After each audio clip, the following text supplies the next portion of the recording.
UP में Chitrakoot jail हत्याकांड के बाद सियासी पारा गर्म है। योगी सरकार विपक्ष के निशाने पर है। इस बीच मामले में कई जेल अधिकारियों पर गाज गिरी है। जेलर समेत कई अधिकारियों को सस्पेंड कर दिया है, वहीं कई अधिकारियों का ट्रांसफर किया गया है। चित्रकूट जेल में हुए शूट आउट में मारे गए अपराधियों की पोस्टमार्टम रिपोर्ट सामने आ गई। शार्प शूटर अंशु दीक्षित ने कुख्यात मुकीम को 5 गोलियां मारी, महराज को 2 गोली मारी थी। मौके से बरामद 9 mm की पिस्तौल मेड इन टर्की बताई जाती है। इसमें 18 राउंड की मैगजीन होती है। वहीं अंशु को 4 गोलियां मारी गई थी, जिसमें 5.56 m इंसास और 7.62 mm AK-47 की थी। गैंगस्टर मुकीम काला पश्चिमी उत्तर प्रदेश का खूंखार अपराधी था। इस पर लूट, रंगदारी, हत्या के प्रयास, फिरौती समेत काला पर 60 से अधिक आपराधिक मुकदमे दर्ज थे। मुकीम काला शामली का रहने वाला है। वह मुख्य रूप से लूट, डकैती और रंगदारी की वारदात को अंजाम देता था। उसी दौरान वो हत्याएं भी करता। इसकी डर की वजह से 2015-16 में कैराना से हिंदू पलायन करने लगे थे। यह AK-47 भी रखता था। अंशु दीक्षित सीतापुर के मकनपुर कुंडरा बनी का रहने वाला था। यह लखनऊ विश्वविद्यालय से पढ़ाई की और छात्र राजनीति में भी कदम रखा। 2007 में उसने लखनऊ विश्वविद्यालय के पूर्व महामंत्री विनोद त्रिपाठी और छात्र नेता गौरव सिंह की हत्या कर सनसनी मचा दी थी। यह सीतापुर के पुलिसकर्मियों को जहरीला पदार्थ खिलाकर कस्टडी से फरार हो गया था। इस पर 1 दर्जन से अधिक मामले दर्ज हैं। 10 से अधिक हत्याएं कर चुका है। पुलिस अफसरों की माने तो वह दोनों हाथों से असला चलाता था। गैंगवार में मारा गया महराज भी शातिर अपराधी रहा है। यह माफिया मुख्तार अंसारी का गुर्गा था। मुन्ना बजरंग का बेहद खास था। महराज मूल रूप से गाजीपुर का रहने वाला था। जानकारी के मुताबिक मुकीम काला का पिता मुस्तफा भी अपने समय का एक जाना माना हथियार सप्लायर और उसका भाई वसीम काला पर गैंगस्टर लगी हुई थी।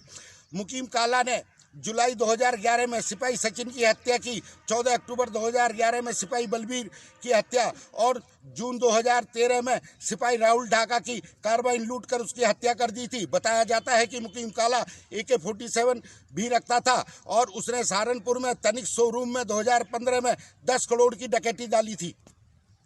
महराज मूल रूप से गाजीपुर का रहने वाला था। वो वाराणसी के जयपुर थाने का हिस्ट्री सीटर था। यह फर्जी शस्त्र लाइसेंस भी बनवाता था। इस पर पश्चिमी उत्तर प्रदेश के खुख्खार अपराधी मुकीम काला के अध्याय का अंत हो चुका है। चित्रकूट जेल में उसकी हत्या कर दी गई। कैराना से हिंदू और व्यापारियों का पलायन की वजह मुकीम काला ही माना जाता है। मुकीम काला पर हत्या, चोरी, रंगदारी और अपहरण के 60 से अधिक मामले दर्ज हैं। हालांकि पूरे मामले को देखते हुए विपक्ष ने भी सरकार पर निशाना साधना शुरू कर दिया है। दरअसल मुकीम काला सबसे मामला 2015-16 में उस समय चर्चा में आया जब हिंदुओं का पलायन हुआ।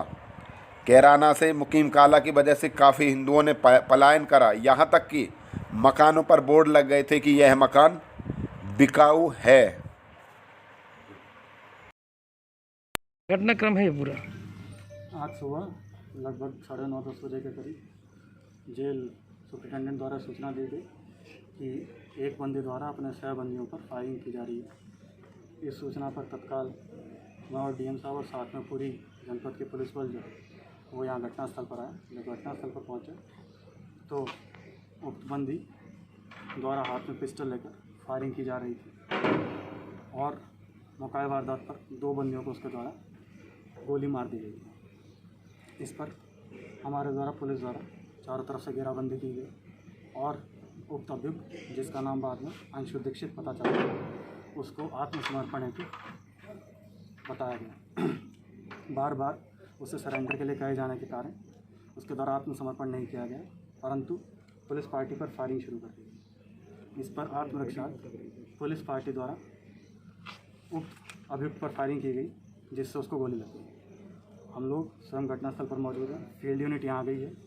उक्त अभियुक्तों में से जो मरे हैं उसमें एक का नाम मुकीम काला, जो कि शामली का रहने वाला था, के रूप में चिन्हित हुआ है, जिसके ऊपर लगभग 65 मुकदमे हैं। दूसरा व्यक्ति जिसका नाम महराज है, जो कि बनारस का रहने वाला, उसके ऊपर अभी तक 3 मुकदमों की जानकारी हुई है। शेष वाराणसी पुलिस से जानकारी की जा रही है। और तीसरा जिसके द्वारा ये घटना कारित की गई है, अंशु दीक्षित, वो सीतापुर का रहने वाला था और सुल्तानपुर से यहाँ प्रशासनिक आधार पर ट्रांसफ़र आया था। उसके ऊपर भी अभी तक 8 मुकदमे पता चले हैं हत्या के प्रयास और रंगदारी के। शेष विधिक कार्रवाई हम लोग जुडिशियल इंक्वायरी करा रहे हैं और जिला जज साहब को इसकी सूचना भी देंगे। सर, ये असलहा अंदर पहुंचा कैसे? देखिए, जांच का विषय है। जिला कारागार जो है इसमें जो भी